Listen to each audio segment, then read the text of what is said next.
Bonjour, bonsoir ou bonne nuit à toi petit bibliovore, et bienvenue dans cet épisode 2 de la Bibliothèque You. Aujourd'hui, comme tu l'auras deviné, on va parler de... Batman.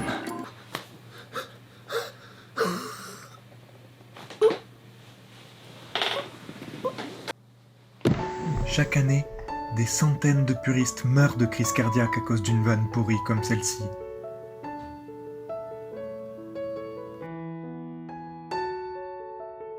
Non, je déconne. Aujourd'hui, je vais te présenter les comics Ultimate Spider-Man.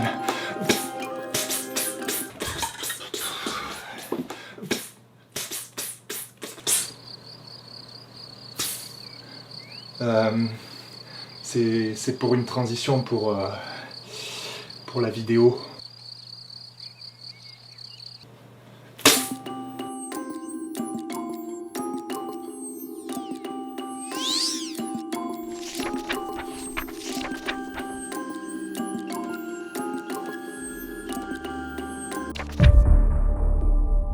Peter Parker est l'archétype du lycéen intello et introverti.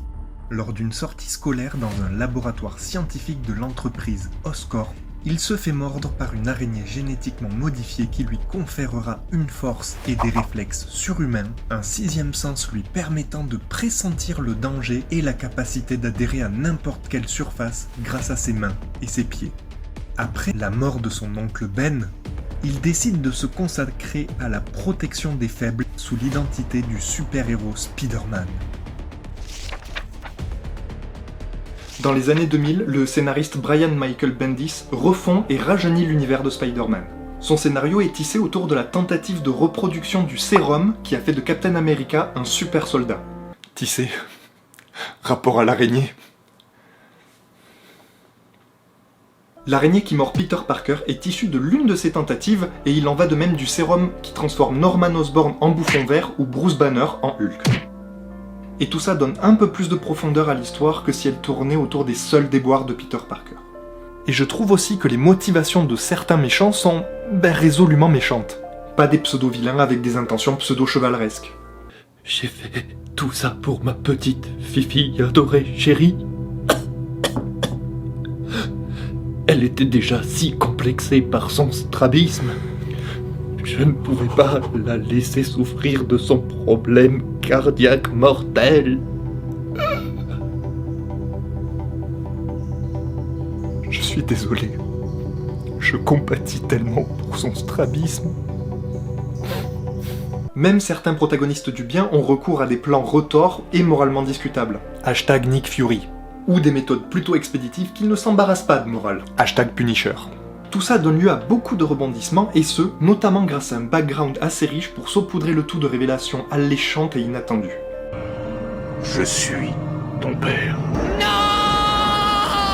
Brian Michael Bendis nous offre une version de l'histoire retravaillée et dont les relations avec les autres protagonistes sont aussi modifiées. Par exemple, Gwen Stacy n'est plus une élève modèle, mais une pseudo-punk badass. Eddie Brock n'est plus un collègue du Daily Bugle, mais un ami d'enfance de Peter, et Venom n'est plus une entité extraterrestre. Le Scorpion n'est pas à proprement parler un méchant, et il partage une énorme particularité insoupçonnée et étonnante avec Spider-Woman. Moi je dis ça, je dis rien. Et toutes ces modifications relationnelles ajoutent encore un peu d'épaisseur à l'intrigue principale. Dans Ultimate Spider-Man, Peter est donc un lycéen extrêmement intelligent, muni d'un sens aigu de la justice et d'un sens moral à toute épreuve. Sa famille cache un très lourd passé et lui-même traverse de très rudes épreuves en tant que Spider-Man, ce qui en fait un personnage entouré de mystères avec un très fort potentiel de développement.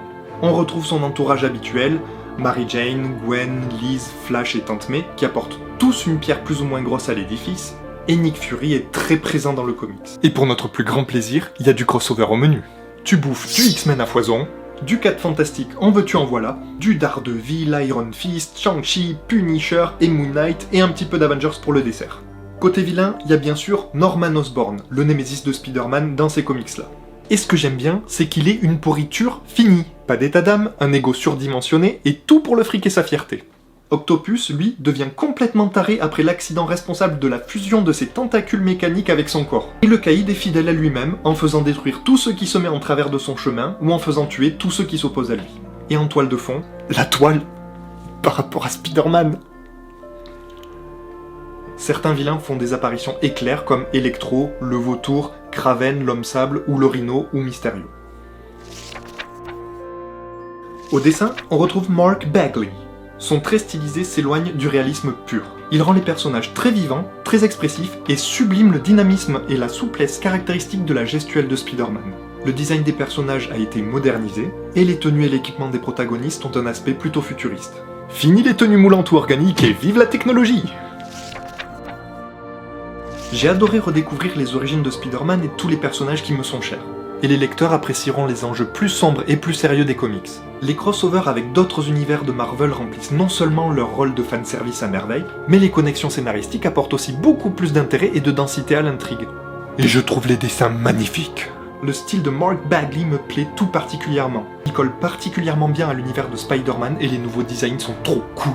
Bon, après il y a quelques points qui m'ont quand même gêné. Peter Parker étant un ado en découverte de son pouvoir, il a une grande marge de progression. Et on le voit effectivement passer de tête brûlée à héros courageux et réfléchi. Par contre, il commet souvent les mêmes erreurs, à répétition, et ce tout au long du récit, sans apprendre ou mûrir de manière significative. En parlant de répétition, le scénario repose un peu trop sur les mêmes ressorts scénaristiques. On a 3 super vilains principaux qui s'en prennent aux héros à tour de rôle. Ils sont vaincus, mis hors d'état de nuire, puis reviennent à la charge, et le plus souvent à cause d'une ingérence des protagonistes du bien. Et rebelote. De même, l'élément déclencheur de beaucoup de problèmes est trop souvent une erreur scientifique, en rapport avec la reproduction du sérum du super soldat ou la création d'un remède contre une quelconque maladie. Ensuite, l'univers de Spider-Man ne manque pas d'antagonistes emblématiques, et pourtant la plupart d'entre eux ne font que des apparitions anecdotiques et sont lâchés un peu tout au long du récit sans forcément le faire avancer. En somme, c'est une très bonne porte d'entrée pour les nouveaux lecteurs, mais ils n'apprécieront pas toutes les subtilités et toutes les références disséminées tout au long de l'histoire autant qu'un lecteur familier de l'univers de Spider-Man. Merci d'avoir regardé cette vidéo. Si elle vous a plu, cliquez sur le pouce bleu pour me le faire savoir. Dites-moi en commentaire si vous aimez l'univers de Spider-Man et n'hésitez pas à me conseiller des lectures sur le sujet.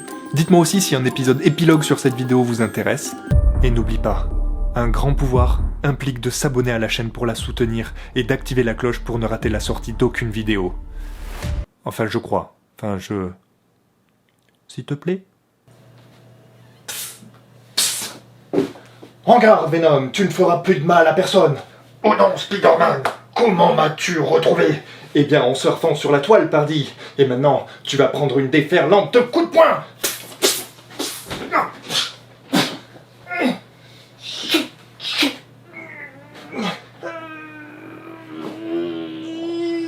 Tiens, prends ça, Spider-Man.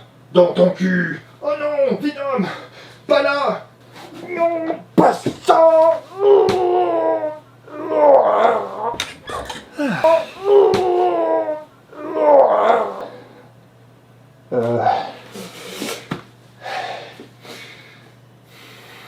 C'est pour la vidéo. Oui, pour la vidéo, oui.